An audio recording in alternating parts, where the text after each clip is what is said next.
Hi there, and welcome back to the Delivered Podcast. I am so glad that you've joined us this week. I'm your host, Athena Estelle, and on this week's episode, we have a new guest coming to us. I am so excited to have her. Her name is Jen Keeney. She is a registered RN, and she's also a board-certified lactation consultant.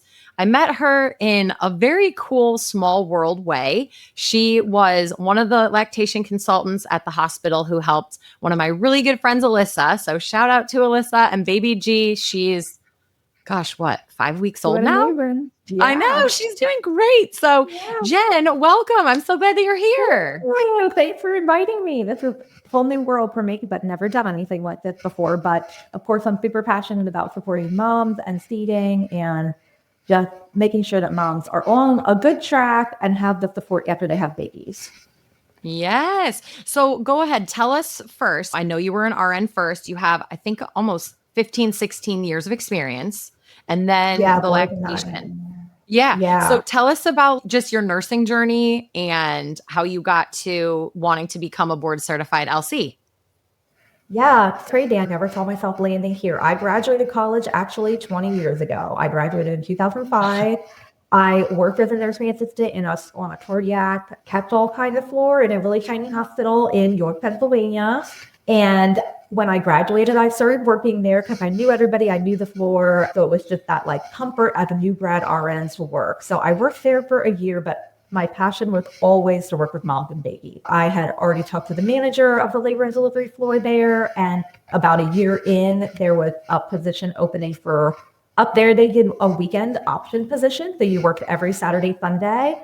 And I was pregnant with my first son at that time. And I was like, weekend would be perfect. They had a weekend opening in labor and delivery. So I interviewed and I transferred there after a year on the cardiac floor. So that started my labor and delivery experience. And I worked in an LVRP there for 6 years, transferred to a different player and worked just on a postpartum floor. So I did a lot of postpartum care with moms for 7 years up there and a lot of breastfeeding support. And at that hospital, I worked with a really great team of lactation consultants, and I learned a lot that I didn't know when I worked at my first hospital, just because it was so trying me. We had one lactation consultant. I worked on the weekends, and she was never there on the weekend.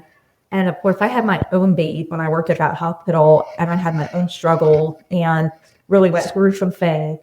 And then when I looked up on the postpartum floor at the other hospital, I was like, man, if I knew the stuff that these lactation consultants are teaching, I would have maybe had a totally different journey with my babies, especially with my first one. So I really grew to love it when I worked there. But we had friends who lived down here in Florida, actually in Palm Coast, and we came to visit them multiple times. But one year it was over Christmas, and it was in the 70s. We took our kids to Legoland, and we were like, why aren't we living here? I'm a nurse. I can work wherever. There's labor and delivery units everywhere. And my husband does IT. At that time, he was still working like 50-50 in the office and at home, but they were going more to working at home, realizing like, hey, these IT guys can do a lot of remote stuff, and they don't have to be in an office that like the company has to pay for. Over the next years, he started working more from home, and we flew down here and looked at houses, and he told me, well, hey, I think I might move to St. Augustine, Florida. And it's also like, cool, I think I want to retire there one day too. So it's like, we moved down here in June of 2019, and I started working at Baptist. And so I'm at Baptist House in their LVRP. I started working as a floor nurse, and then COVID hit and things happened and did nursing care. And of course, if I get older and there've been patients laboring, pushing, moving, that kind of stuff. And I just really had this passion for breastfeeding and supporting moms with feeding their babies, because things don't always go how we plan them. I think a lot of moms have babies or they're pregnant and they think, I'm going to breastfeed after I have a baby. But there's a few different things that could go wrong that should go that plan. Mm-hmm. And if you don't have a good support in the hospital of getting shot up, it can be devastating. And I also think there's this huge stigma out there for moms, especially with the internet now and TikTok and Instagram, where people are like, you gotta breastfeed. Or I've had people tell me like, oh, I delivered in New York with my first baby, and the lactation consultant told me that giving formula is like giving your baby French fries. And I'm like,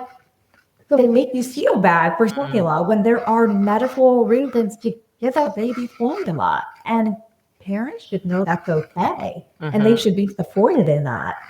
And so I talked to a lactation consultant at back South, and she told me what I needed to do for my training. There's a lactation certification. It was a 95-hour course that I did in a couple of weeks, and then had to wait a couple months to apply to take the exam. And then it was about 6 months later that I had to take my board certification exam.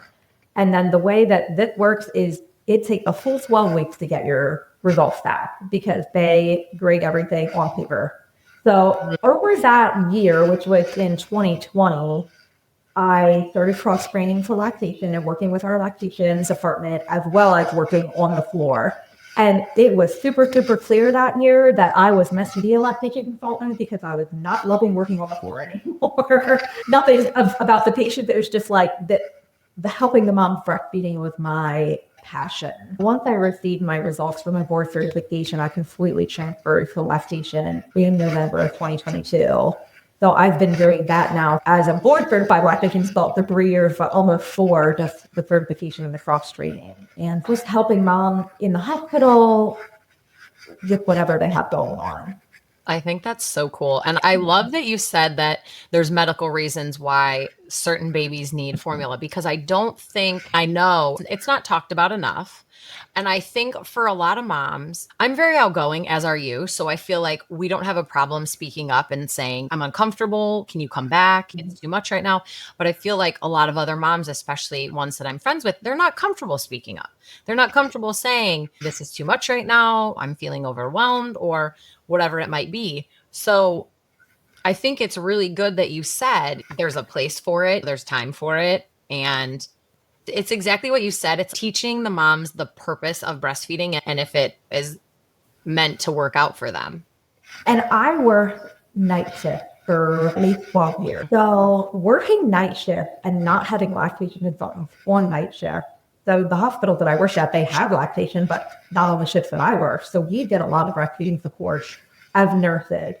And these moms have gone through hours and hours of labor, pushing, sometimes ending in an emergency section, even the moms who have scheduled C-section. Your body goes through so much to have a baby, and the baby should through a lot too. Before doing my lactation training, I never thought about all that the babies go through. And if you think about it as like common sense, yeah, every time mom put in a contraction, that baby's getting squeezed. Every push, that baby's getting squeezed. You get pushed for hours, that stresses that baby out. And big moms are tired. They have visitors all day long. And as a nurse who works night shift, 5 midnight, big moms are like, I can't handle it anymore. Can you please call me? Am I allowed to feed my baby a bottle? And you can see them like just breaking down, and they just need that support. They need the medical professional advice. Oh my gosh, it's totally fine. Let me take your baby. Hold the nurse here. I will force your baby, feed your babies, you sleep for 2 to 3 hours, and I'll bring them back to you the next time we'll breastfeed. It's not because you give one bottle, your breastfeedings are totally messed up. And I think for a lot of parents, they feel like a failure if they give it in formula. And they shouldn't. I always tell my patient, you gotta take care of mama first. Because if mama's not taken care of, nothing else is gonna work. So it's okay to get some formula. But of course, if you wanna exclusively breastfeed, I'm all here for it. And to push formula or anything. But I also want moms to know that it's okay. And then also, you ended an emergency C-section or end up having to go back to the OR because they have an issue. You get a blood transfusion. Your baby's super tiny and doesn't feed well, or your baby is preterm. No one claims to deliver when you're 7 months pregnant, but it happens. And that baby's in the NICU and you can't breastfeed. So let's figure out a plan to get you pumping to get your milk in. They drug and bottle feed your baby in the NICU, but that doesn't mean you can never breastfeed. And we'll work with you in the NICU when that baby's ready to breastfeed. And then the fifth thing with there being outpatient lactation is that we can give the mom a referral for different outpatient groups to come work with them at home, especially when they have to keep them natural. I love how you're just so open and supportive about it, where I do feel I've never met any personally, but I have heard stories of multiple friends saying, oh, they gave me such a hard time about formula. No, we need to get them to latch and all this stuff. And I'm like, that's a lot of pressure. That's especially exactly after you said, I remember being so frustrated for me because I was 41 weeks and a day. And I remember feeling, yes. And I was so active. I was like, oh, I'll push this baby right out. Like, way too confident. She was comfy. Okay. So they induced me at night. It didn't work. Like in the morning, we started Pitocin. I was still walking. And then I finally had to cave and get an epidural. It just took forever. So, anyways, by the time I get her out, I'm like so ready. But she's already had, I don't know, 18 hours of things happening with the Pitocin, with all the stuff. We had such a hard time getting her to latch. She was just like a sleepy little noodle baby. But I want you to touch on, you mentioned the medical reasons. Sometimes formula is a necessity. If you don't mind sharing in your experience, what are some of those reasons that you're seeing that at this point formula is the best choice for the baby? Right. So the hospital does have protocols that if a baby is born before 37 weeks or after 40 weeks, we check a blood sugar. And if blood sugars are low, we use the formula. If your baby has not eaten in over 6 hours, we have to check a blood sugar and get formula. And then there's just those situations where if babies are born preterm and they end up in the NICU, they really don't have the energy or the reserve to breastfeed. And if they're in the NICU, they're having other medical complications. They have breathing issues. They have heart issues. There's colds.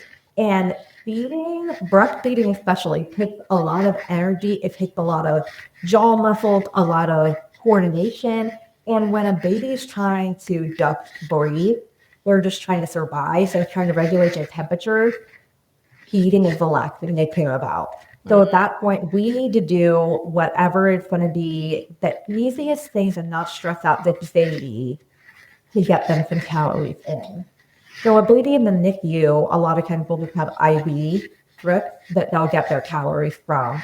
But obviously, we want to get to a point where we can start bottle feeding them. Mm-hmm. And then once they're taking huge bottles of the amount of formula that the pediatrician is recommending, because again, sometimes we can just bottle feed and hit a lot out of them. So as the pediatrician wants them to take by an ounce of formula, and they're only able to take half an ounce and then they tire out, they'll put a tube in their mouth and feed them through the tube.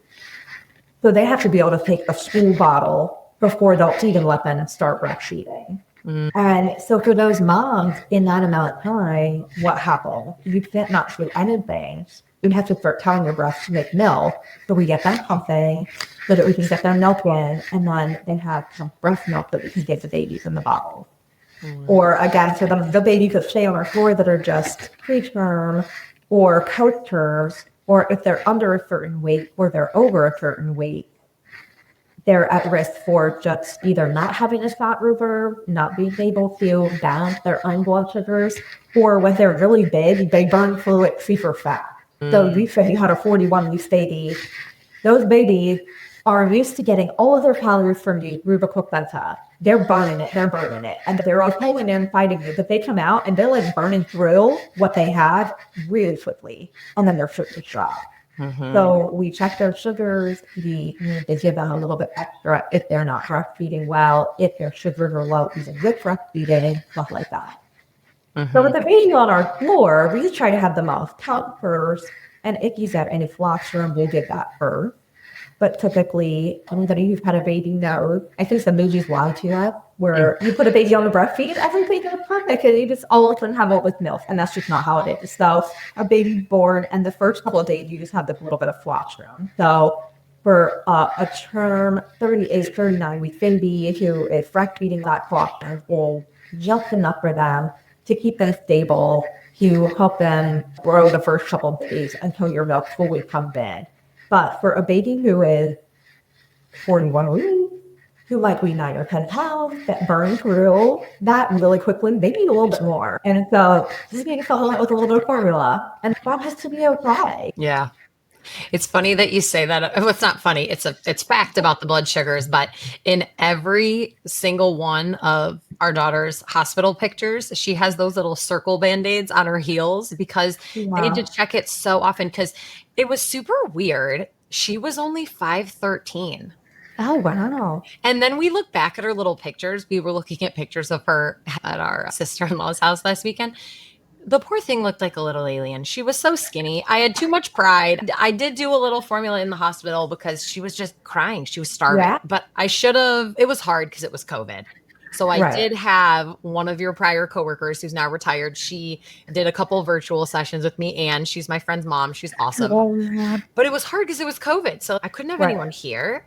And Anne was super helpful, but I was just too much pride. I wish that I would have asked her, like, how can I supplement this with formula? I think this kid is starving, but we made it work. It was just lesson learned. It's like you said, the first one you figure it out, and then, you know, the next. Yeah. And I think you don't always know. You think, okay, she's blockly, she's feeding. Things okay, she's not getting what she needs. Mm-hmm. But it is really hard to know and really hard to tell. I know. And like for me, my first baby, my water broke at 35 weeks. And I was like, just not for that 35 weeks. Yeah. He's 5 weeks to release. He was born and he was really tiny. He's 5.5 pounds at 35 weeks. But when they're really little, they don't know hardly anything. Your daughter probably didn't either. They're not super tiny. They can't open up. I'm not going to lie to get that areola and nipple in their mouth. So they end up just biting up the nipple. It hurts. That little bit of flushing pad is not enough to keep their blood sugars up. He had some other health complications, so we were supplementing with the bottle also. I remember my nipples hurt so bad, crying the one time I did see the lactation consultant, she was like, you just gotta put through it. And I was back at her, like, how terrible is that? Never tell mom, just push through the pain. There was obviously reason why he wasn't latching on right. That was ever addressed, none of it was a fact. I wasn't told that I should have also been cooking after feeding, so he wasn't removing much milk. My supply was super low, and I just ended up not breastfeeding for very long because it didn't work, and I didn't know why. Now I do, and now I try to support those moms in similar situations a totally different way than I was supported. Yeah. Oh, absolutely. Okay, so two things you said I want you to touch on because I learned both of those things from Anne. One was, why is pumping after you breastfeed important for the very young babies? Because I had no idea, because it's like you said, we'd be on my breast for 30 minutes. I'm like, oh, she must be full. And then when Anne said, girl, put a pump on, she's not getting it out. And I would have at least 2 more ounces come out of each, if not more sometimes. And I was like, what in the world? So explain to the listeners why, for some moms, they need to be pumping after they breastfeed. So this is where I'll say consult a lactation consultant if you have any concern about anything, because every situation is different. But breastfeeding after your milk comes in is supply and demand. What your baby removes is what your body keeps making, that breast milk. So when a baby's breastfeeding, you can't physically see what they're removing. But when they're really little, like 5-6 pounds, number one, their demand is less. They don't need as much as like a 10-pound baby, right? But they also have these tiny little mouths and not super strong jaw muscles. So they just remove this little bit of milk. And you think, yeah, they're latched on for 30 minutes. But instead of lactating, they're just kind of slow. But they're doing stuff. And you think they're pulling out milk. And they probably are. But it's not enough of a volume. So they remove this little bit of milk, and your body says, that's all we need. That's all I'm going to replace it with. So if you have a 30-ounce cup of water and you only drink 10 ounces from it, you can only put 10 back in it. You don't refill it with 30. You put 10 back in. The breath curve the same way. You remove 1 ounce, it's going to refill 1 ounce. If you remove 6 ounces, it replaces about 6 ounces.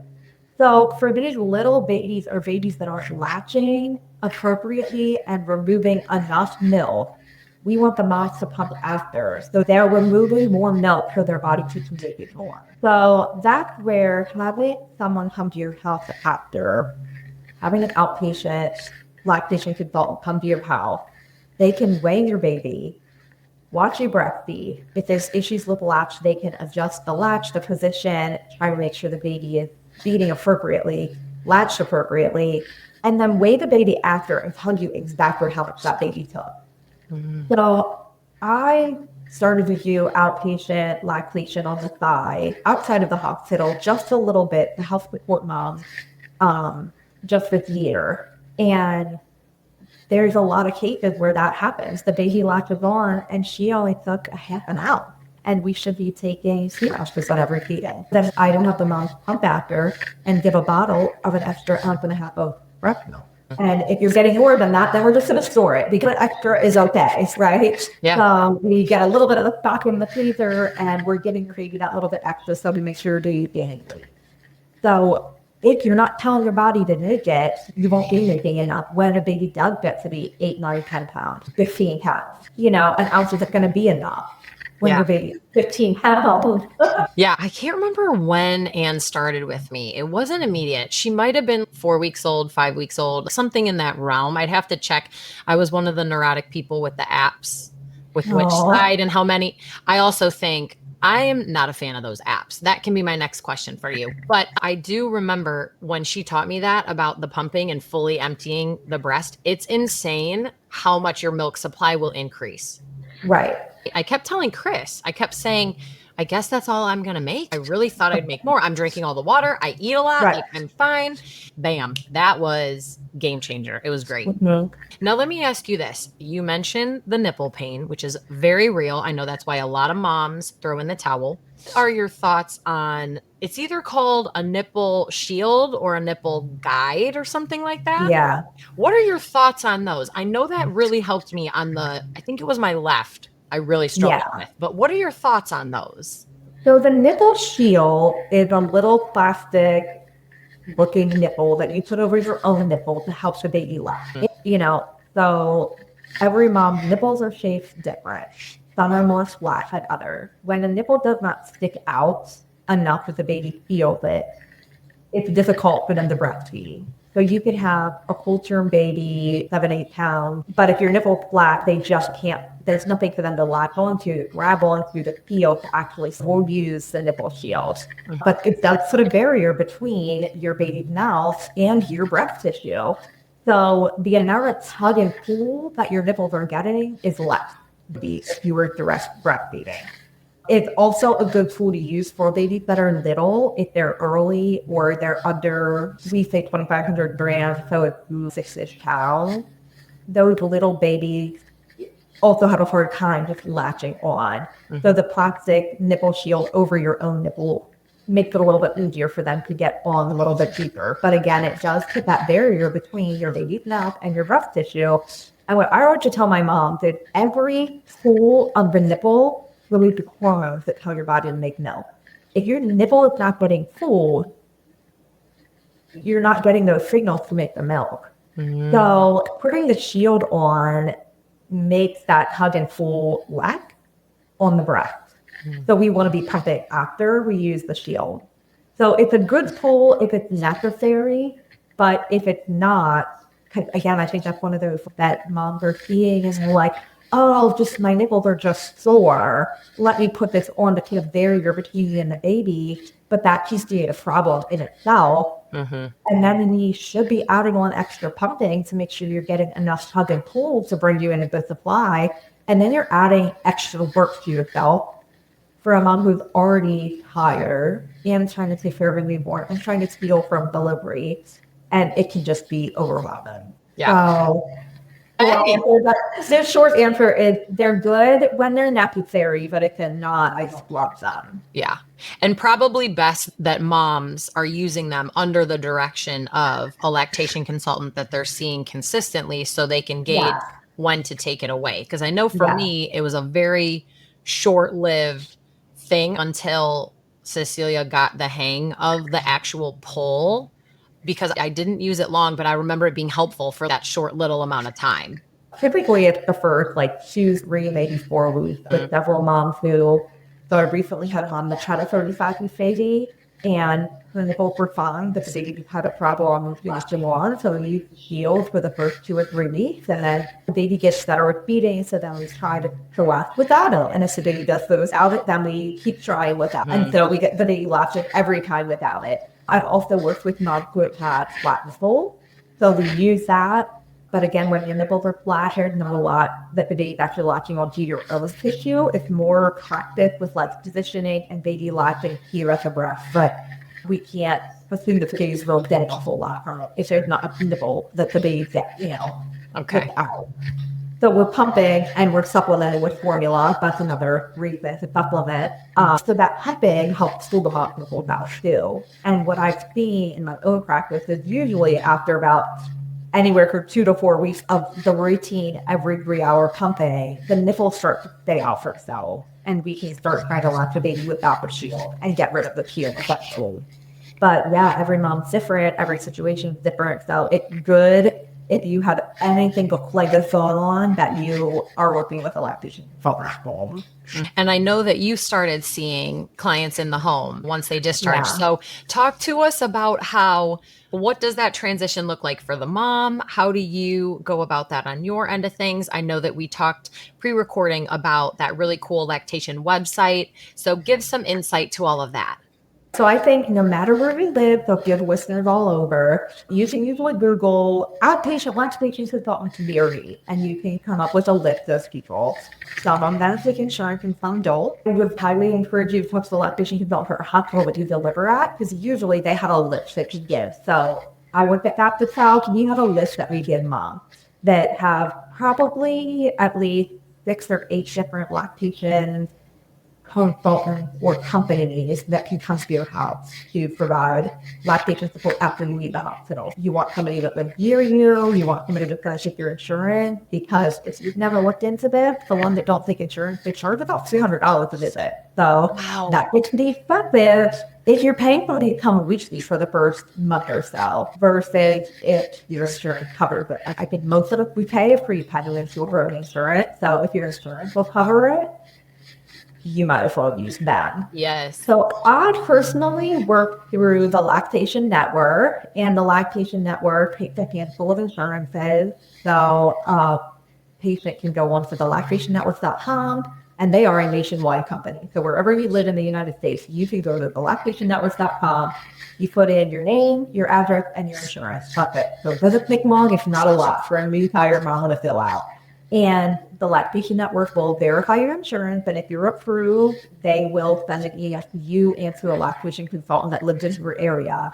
And then that lactation consultant will reach out to you and say, hey, so like for me, I'll reach out to my baby and say, oh, I got a request for a consult. Can you tell me a little bit about what's going on? When did you deliver? How old was your baby? What complications? What human complications are you having? Any complications in the hospital, just so I can kind of prepare for what are we going to do when I come? What are you looking for me to help you with when I come to your house? But also, I will usually give them some tips until I get there. Because a lot of times, when I get a consult with flat, it might be tomorrow or the next day till I go to see them. And so if the mom comes, just have a little bit of pain, I'll say, try to work on latching, you need to do technique, make sure you're using some nipple cream. I like to tell the moms to spread a little colostrum onto their breast after they finish eating and rub it on the nipple. Colostrum is a good healer. So I'll give the mom those tips until I can come see them and evaluate what's going on. I can help them a little bit better so they're not struggling for another day or two. So I'll see them. I love that. That's really cool. I think it's awesome that you do that. God, COVID just really threw everyone for a loop. But I tell you what, the new moms out there with the COVID babies, we are like a special breed. I bet you had to figure out a lot of things on your own. Yeah. So, and there just wasn't the support for literally anything. So. Yeah. And I also feel like breastfeeding has always obviously been a thing. It's always been important. It's always been talked about. And you obviously have way more experience than I do. But I feel like just in the last 5 years since COVID, I feel like it has been on the rise. I feel like the in-home lactation consultant assistance and the consulting that you're doing, I think it's so awesome. I'm so glad that you're able to shed so much light about it, because I think it's something that even 10 years ago, I probably wasn't even there. I think that, and maybe I see it more because I'm in it now. Prior to COVID, I was in this on the floor. Yes, I knew we had lactation consultants, but that's the end of it, right? If, as a Sure. nurse, I can't get a baby latch, I'm having a problem, I'm calling the lactation consultant. That's all I know. But now as a lactation consultant, yeah, I see a lot more full practices, but I also see at the hospital where I work, and where I worked is Pennsylvania before we moved here, they saw patients in the hospital after they were discharged. So I know at that point, right when I first started as hired to that, they would bring patients home to see that outpatient if they were having a problem. So we still do give our phone number to every patient that delivers and say, hey, I'm having a problem, you can call us. So I can be at work and my office phone will ring and I'll answer it and it'll be a mom that says, I had a baby last week and I'm having some problems with latching. I don't know if she's getting enough. Can I connect you? We used to be able to say, yeah, we're not looking to get you right now. Let me put you on for the pick and move, or I'll put you on for tomorrow. And then we would bring them in and see that. But what happened was they just came in, we messed up the front, we walked him back, and we would do our assessment and watch the baby feed, and we put a little note in the chart. But the patient would never get registered. There would be no charge for it. So the hospital, at least Baptist, was like, that's not really legit. And if anything would happen, that's a problem. So we're not allowed to do that anymore. Some hospitals still do, and some might have a legit way to have you register as an outpatient and charge you for it and stuff. That just looked into it, and they're like, it's not feasible for us. Whether it was like, I think part of it, who do we register the patient under, because what doctor wants to take the possibility, and stuff like that. So Baptist in general doesn't do it anymore, but some hospitals might. Okay. So for us, the schools that I work with, a lot of us were like, I don't like that because I'm helping mom here in the hospital. I feel I'm working really hard to try to help you with speed of breastfeeding, or I'm setting you up with a plan where your baby might have to breastfeeding well, but we're pumping and we're bottle feeding, but we want to breastfeed better. How are those moms supposed to know when they go home, if they're still trying to breastfeed, how do they know at what point that they keep getting enough that they can stop pumping, stop bottle feeding, and look back?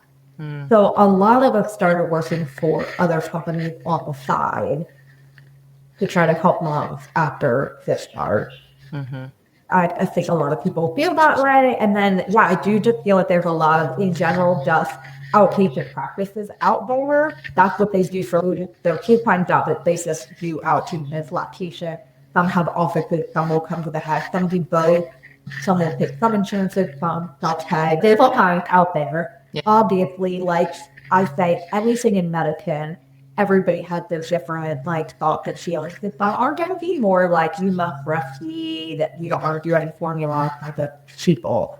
There's nothing wrong with that. Everybody has their own. I think you have to find somebody who works with you, who thinks before doing whatever your plan, your goal is. I might not be able to do stuff with you, but I hope that if I see a patient and they do like me, but they would say, yeah, this girl really helped me, and I would recommend her to other people. Or if they don't like me, that they could stop somebody out. And I support somebody who will support her the way that they want. Yeah, I know even for Alyssa, she talks so highly of you. That's how I got you to be here today. So thanks, Alyssa. But I think it's hard, especially for first-time moms. And not to say that moms who are on their second, third, fourth additional children, not to say that it's not difficult, but I think it's like you said, the movies, TV, social media, they all make it seem like it's so easy. And if it's not, like, you're doing it wrong. Right. And so I think for the first-time moms to just have that as an available resource, number one, it's so cool. I think it's awesome. Like, I might have gone broke trying to take advantage if my insurance didn't cover that, because I was just in such a place of, I need help. I want to feed this kid naturally as long as I can, as well as I can, and it's not working. So I think it's a really cool resource. I did want to ask you, for the moms that, I think I've had several friends, they just feel they want to give breast milk, but they'd rather pump. I feel like there's a whole pumping army out there now. Like I've had so many friends that are like, I just want to pump. I'm going to pump. Yeah. I'm like, okay, that's cool. How do you go about it with your clients that they know they want to pump? They obviously don't know what size phalange. For non-moms out there, that's the plastic piece that attaches to your nipple. And I know if those sizes are off, that will really skew your breastfeeding, because I was using a completely wrong size. Right. So will you encourage them before they come in to deliver, bring your pump phalanges, or is that something that you address after the baby's born? How do you go about that personally?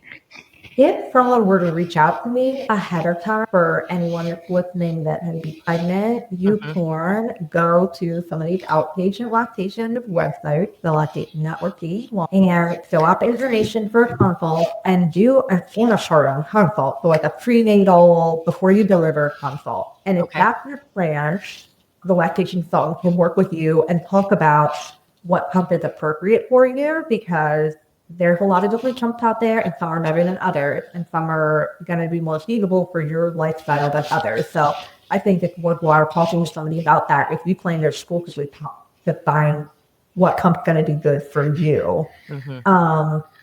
But in the hospital, if moms have their pump with them, I will go through it with them. I'll show them how to use it, and I will side her nipple in the hospital. The thing to remember is that when milk's pumping, they can get a little bit bigger. And when the milk regulates, they could either stay that high or they could get a little bit smaller. So it's not this is your side or stay that forever. They can change throughout your P1 journey. So yeah, I like to check out recommendations if they're going to exclusively pump. A lot of the moms that I see in the hospital do bring that in because they want to use their own pump because they're planning to pump.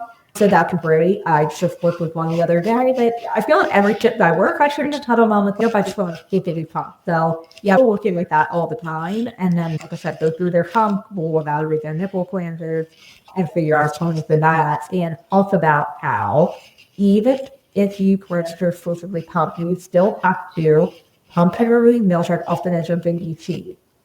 So I think one of the misconceptions is if I pump and bottle feed, I don't have to get her in the middle of the night. My husband can do it, or my mom, with things and helping.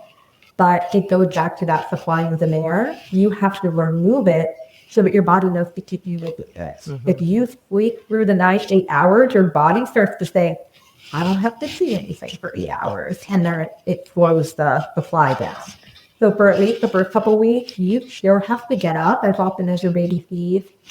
So it's not always the easier option, but for a lot of moms, they like it because you can see the volume that your baby's getting. For moms that are going back to work, they like it because you're already pumping and bottle feeding enough that you're going to be doing when you back to work. What I love about my job is that there is no wrong way to feed the baby. I'm going to help you with figuring out a plan that's going to work for you and to support you in whatever way you want to choose to feed your baby. So if it's exclusive pumping and bottle feeding, I'm there for it. We'll figure it out together. Yeah.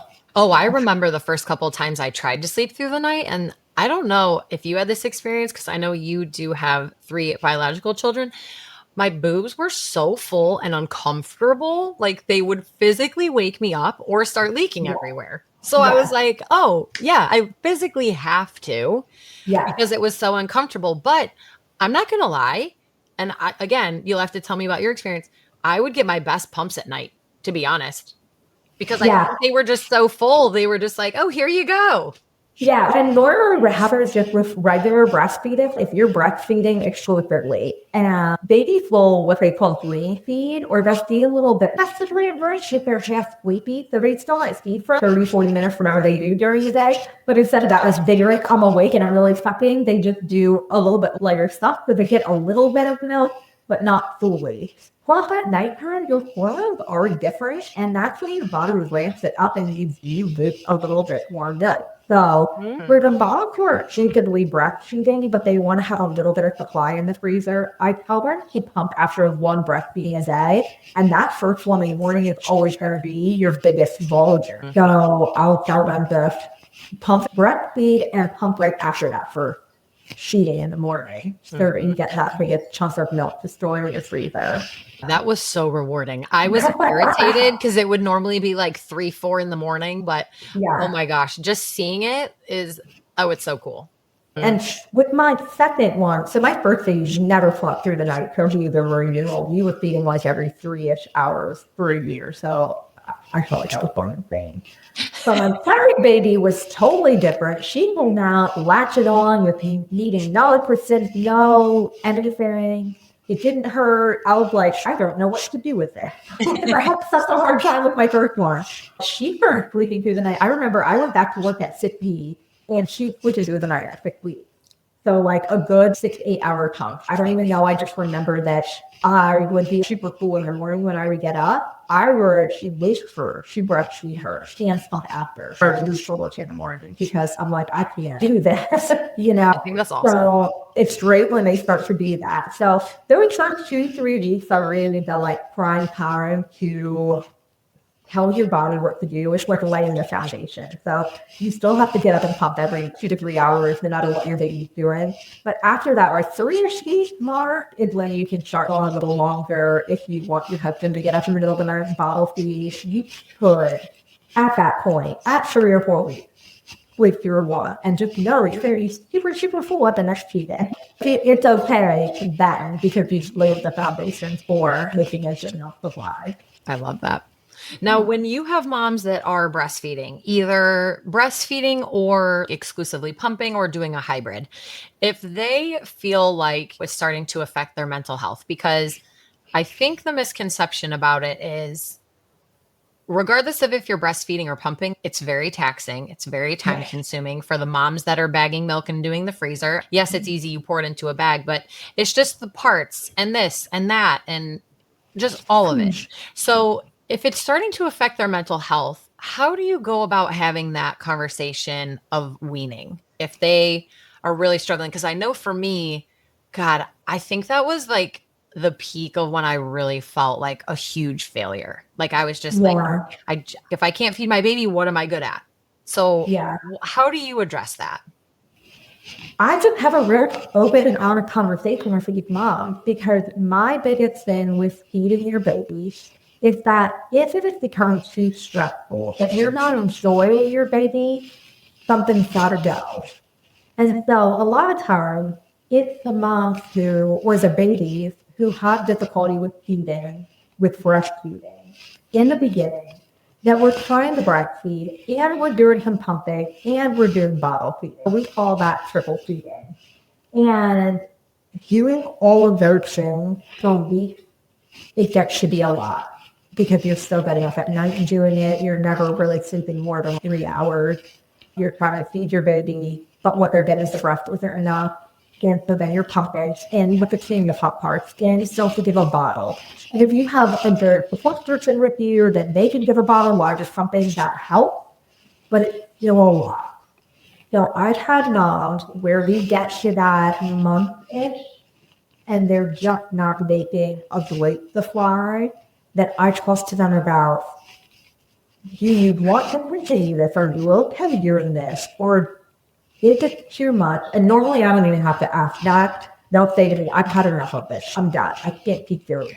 So I had that happen with another mom who we were breastfeeding and pumping after and getting a bottle. And she was only pumping maybe pictures after we cheated.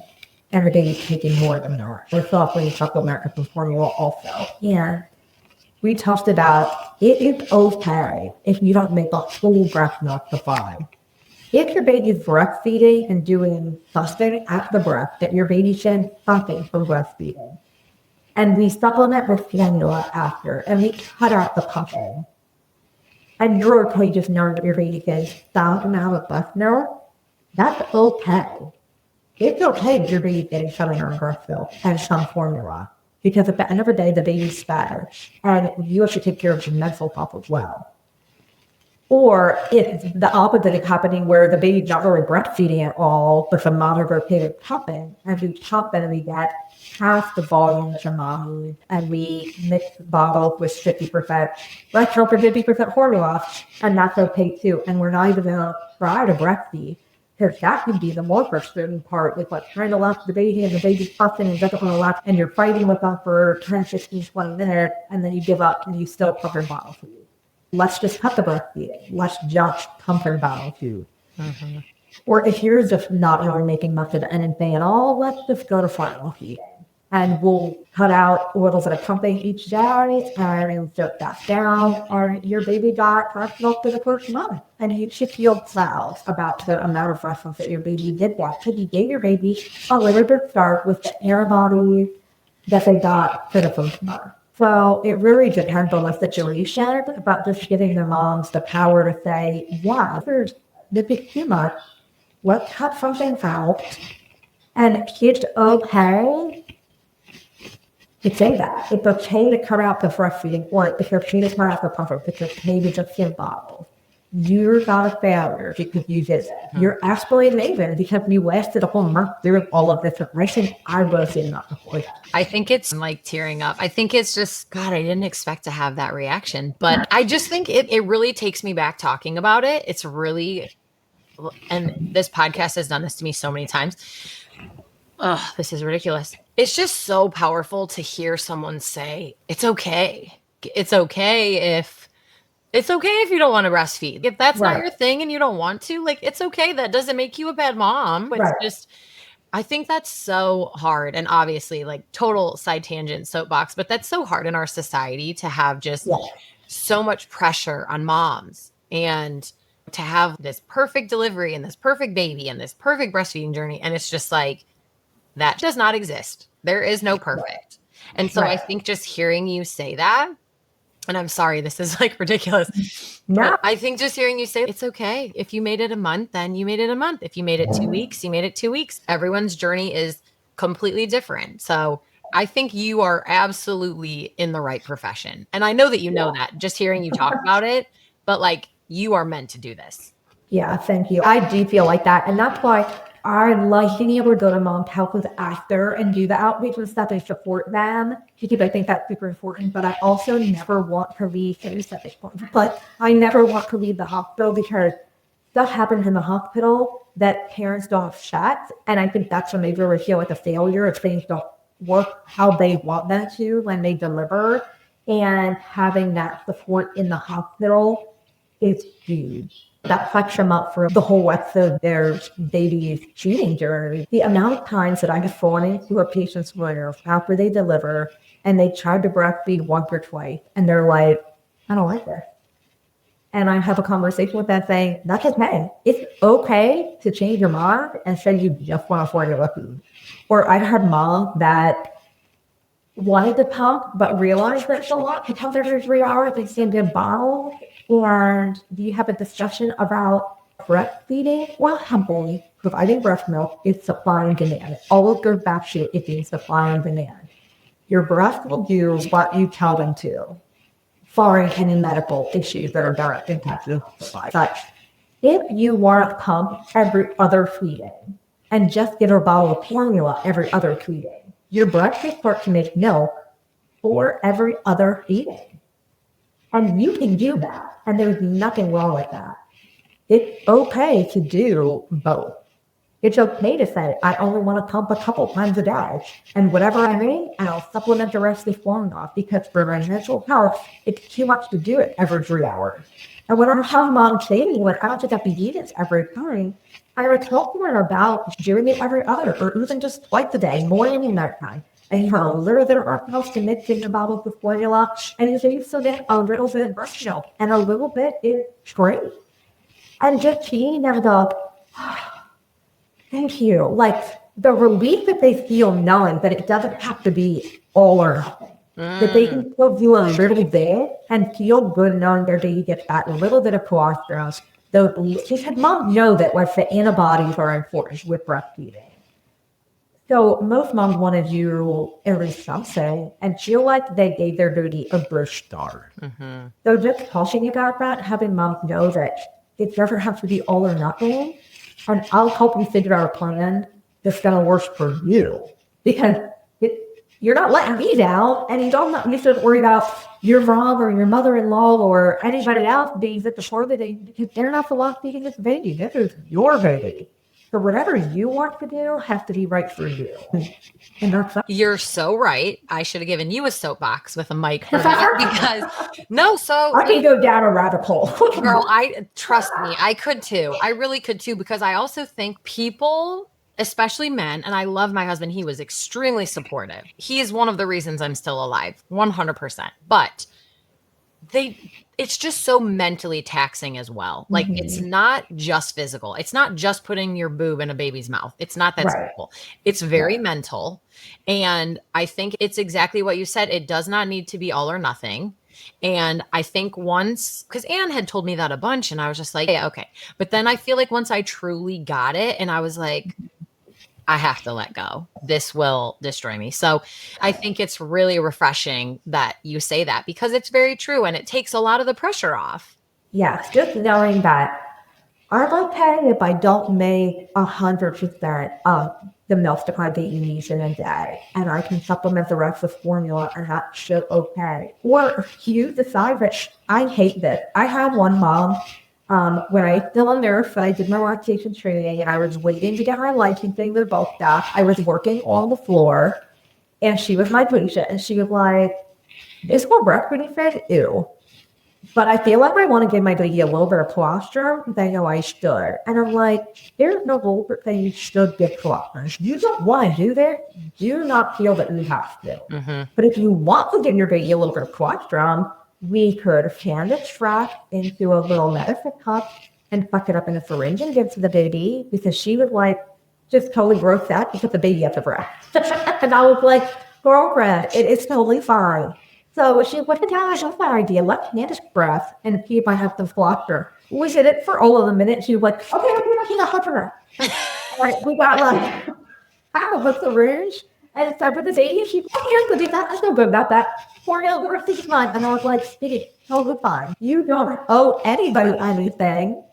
You work for you. And I also feel like I've had friends go into it that are like gung-ho breastfeeding, and they'll have that experience and be totally grossed out. Or I've had the opposite, where I've heard moms say, oh, I'm so grossed out, I don't want to breastfeed. But then once they try it, it's the opposite for them. And then they want to. So it's just one of those things. It's funny because it goes back to my OB telling me, don't get attached to that birth plan. She was very blunt about it. Don't get attached to that birth plan. And it's like the same thing as the breastfeeding journey. It's, girl, don't hold too tight to that. I don't know. Usually the ones that have the stricter, the birth plan, the worse your plate to go. And of course, that was my original birth plan. And I remember that was the only appointment that Chris could come with me before COVID and everything. And I remember I would take that and just rip it. And we left, and I'm just going to burn it. And I was like, no, not yet. And then by the end, I was like, as healthy as possible and as natural as possible. Okay. That's it. What I love is when patients come in and they're like, I'm good with whatever, as long as I end up with a healthy baby, and I'm okay. So this might not be your plan. You might not have wanted to have a C-section or to have to give a bottle or whatever, but it's okay. You still have a healthy baby, and we need to take care of you, and the rest we can always work on. Right. Like, we can always work on feeding. You can always work on bumping up the milk supply. We'll get there. Now, with the moms that you do continue to see in the home, are there any type of resources or any, I don't want to say, or websites, things like that you'll have them lean on once you're wrapping up with them? Or what do you tend to point them towards? Yeah, not necessarily. If there's issues where, that's for that, like when you're laboring, the baby goes through a lot. The babies are super tight and don't want to open their mouth. They don't want to turn in a certain way, that type of stuff. And I could refer them to chiropractors or speech therapists to work with like mouth functioning, loosening up their neck, their body, that kind of stuff to help them breastfeed better because it's tight. Baby does not want to breastfeed. They need to have the space, and they need to be a little more loosened up and stuff. So those kind of resources we do, or I'm sure most people have heard of like untied flip side therapy calls problems with babies succeeding, or so we can refer them to dentists or THF ENTs to get their frontal flips. Technically, I can't refer them. Their pediatricians will refer them, but I can say, hey, it looks like there's some stuff going on here. You might also have to be certain about having that looked at, getting the referrals for who to go to, that kind of thing. But with the outpatient, lactation, if I'm working with a mom, she will always, so we can just message back and forth. So they always will have me as a resource. I love that. That's a really cool thing to just keep that relationship going. And just looking back to be able to say, Jen truly helped me feed my baby. That's a very special connection. And I don't do this to get all the recognition. Oh, I but know. But when someone says, I've had a friend who had a baby who had a lot of difficulties in the beginning, flat nipples, using her nipple shield, not much of a supply, having to pump, we were doing all the things. And we got to the point I was working with her for probably 2 months, trying to get her supply, getting the baby to lunch, that kind of stuff.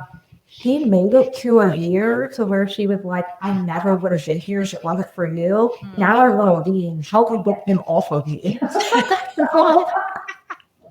Now we have the flip problem. Yeah. But he would be like, I never would have made it if I would have quit when day 4 if it wasn't for your support. That's for how I do it, not for the reputation, but for they dated a whole year because I was able to support them. And look at what a great year they had versus if they didn't have any support. So true. That's why. So that these moms had a positive fetal experience with their baby and can have a positive postpartum journey versus struggle with the having their support going into a deep dark hole of depression because they feel like a failure and therapist postpartum journey feels terrible. I love the way you said that. It's ironic that you said that because at first I was team no epidural. And I remember the one nurse, she's probably still there, Ariel. Do you know Ariel? Yes. Yeah. Well, Ariel. She's very real. She does not play. She's gonna lay out there, yeah. I had asked everyone to leave except her. And I was sitting on the bed. The Pitocin was very high. I was very uncomfortable. It felt like a knife in my back. And I'll never forget what she said to me. She said, "Is this how you want to remember your labor?" And I was like, what? And like such attitude.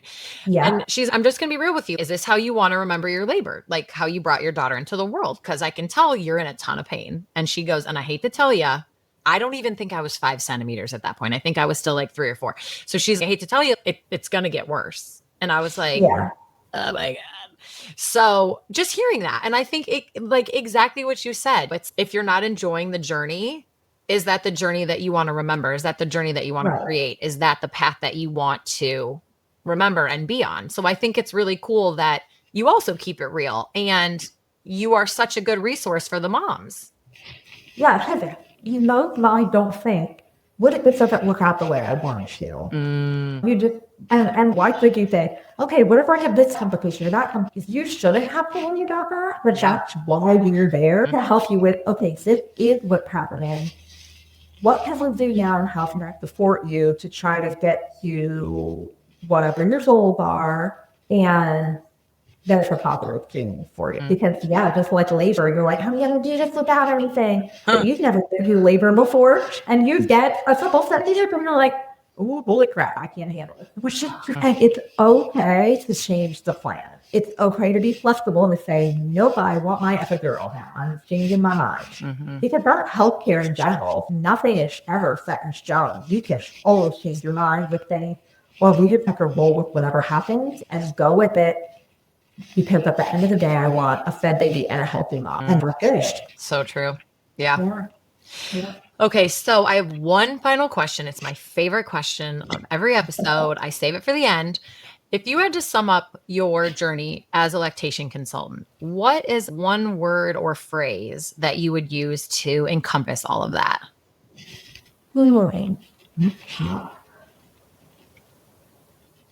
I just say supportive and loving and amazing. So that's more than one word. But that's okay. I want to be supportive for mom. They should feel loved and supported in the journey that they have. And it's just my job in general, I just feel is amazing. Because I love what I do. I think it's amazing to be able to help mom and dad and family members because usually more than just mom. It's amazing to be able to help families during this time of their life where having a baby is a happy thing and to be one of the people that's supporting them to make it a positive experience. It's just amazing. I love that. That's really cool. Worth the extra words, okay? I love it. I'll just look right here. So I will link your personal link for the in-home services. Jen does service the St. Augustine, Southern Jacksonville area. If you go to her link, there's more information about that. So that's awesome. And if you guys have any questions, she's happy to take them. And I just really want to thank you for your time and just your expertise. Yes, thanks for letting me out. This was fun. Yeah, you did great. Thank you. Yes, your first podcast. Check. Thank you, everyone, for listening. We'll catch you next time.